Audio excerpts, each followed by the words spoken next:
কুয়াকাটা এটা তো আরেকটা মানে আল্লাহর বিশেষ রহমতের একটা জায়গা। ওখানে যে একই সাথে সূর্যোদয় সূর্যাস্ত, আমরা ছোটবেলায় সাধারণ জ্ঞানে পড়েছিলাম যে সূর্যোদয়ের দেশ বলা হয়, সূর্যাস্তের দেশ বলা হয় কোন দেশকে, এগুলো সাধারণ জ্ঞানে পড়েছিলাম।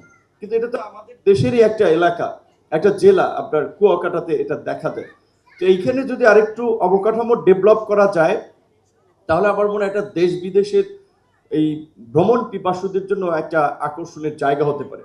যেহেতু ওই সময় আমি আলাপ করেছিলাম, খসরু ভাই তো এখন তো অর্থ পরিকল্পনা মন্ত্রী আছে, মনি ভাই বিরোধী দলীয় চিফ হুইপ আছেন, আবারও আমরা কয়েকবার আলাপ করেছিলাম। হ্যাঁ, সরি, আমাদের সংসদের আর কি মানে চিফ হুইপ। তো সেখানে নুরুল ইসলাম নয়ন ভাই ভোলার এমপি, উনিশও আলাপ করেছিলাম। কারণ ওখানকার আকর্ষণটা যদি আমরা এই দক্ষিণাঞ্চলের দিকে দেখি, সেখানে একদিকে যেমন পটুয়াখালীর এখন এই যে একটা সমুদ্র সৈকতকে কেন্দ্র করে আপনার একদিকে যেমন ট্যুরিজম, আবার বাণিজ্যিক কর্মকাণ্ড প্রসারিত করার জন্য পায়রা সমুদ্র বন্দর এবং পাশাপাশি দুটো বিদ্যুৎ কেন্দ্র 1300-1300-2600 মেগাওয়াটের, সেই দিক থেকে এটা ট্যুরিজম এবং বাণিজ্যিক দিক থেকেও গুরুত্বপূর্ণ হয়ে উঠবে। এবং পটুয়াখালীর ইকোনমিক জোন, সেটারও কাজ অনেকখানি শেষ হচ্ছে। এর পাশাপাশি আমরা যদি ভোলার সাথে পটুয়াখালীর একটা সেতু করতে পারি, আমরা আলাপ করছিলাম যে যেখানে নদীর ডিস্টেন্স কম, ওইখান থেকে একটা সেতু করা গেলে ভোলাকে কানেক্টেড করা যাবে। এবং ভোলার যে দ্বীপ অঞ্চলগুলো বিশেষ করে, এগুলোকে কানেক্টেড করলে এই অঞ্চলে ট্যুরিজমের একটা অপার সম্ভাবনা আমি মনে করি যে হতে পারে, একটা সম্ভাবনাময় জায়গা।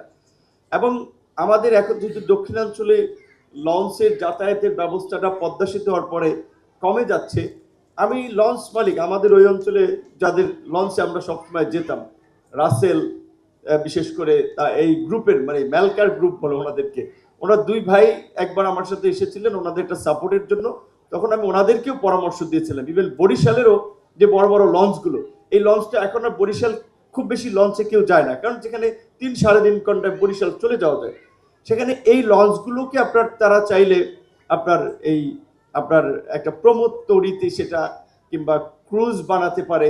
এবং রিভার ট্যুরিজমের ক্ষেত্রে কিন্তু এটা একটা ভালো সম্ভাবনা হতে পারে যদি লঞ্চ ব্যবসায়ী এটা মাথায় রাখেন। আজকে আমাদের মেজবা ভাই যেটা বলছিলেন, আমিও জানি যে কুয়াকাটাতে এখন পর্যন্ত 5 স্টার রেস্টুরেন্ট বোধহয় নাই।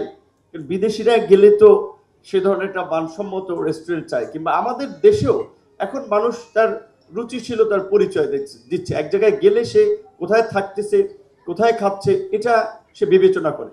সেক্ষেত্রে বর্তমান সরকারের এটাতে একটা অগ্রাধিকার আছে।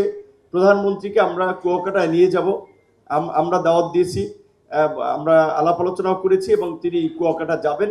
আশা করি যে তার যাওয়ার মধ্যে দিয়ে ওখানে আরেকটু বেশি কিছু হবে। কারণ রাজনৈতিকভাবেও যদি আমরা বিবেচনা করি, আমাদের পূর্বে যারা রাজনীতি করেছেন ওই এলাকায়, তারা পায়রা পোর্ট করেছেন, তারা পাওয়ার প্ল্যান্ট করেছেন, পটুয়াখালী ইকোনমিক জোন করেছেন। আমরা যদি আমি প্রতিমন্ত্রী আছি, মোশাররফ ভাই বিএনপির একজন সিনিয়র লিডার, আলতাফ হোসেন চৌধুরী পটুয়াখালী একের এমপি, পার্টির সিনিয়র লিডার, তো এতগুলি সিনিয়র লিডার সরকার মন্ত্রী থাকার পরে যদি ওই জেলায় আমরা যদি উল্লেখযোগ্য কিছু না করতে পারি, তাহলে মানুষের সামনে আগামী 5 বছর পরে ভোটের জন্য মানে কথা বলা মুশকিল হয়ে যাবে। এটা মোশাররফ ভাই আমরা ইনফরমালি আলাপ করতেছিলাম।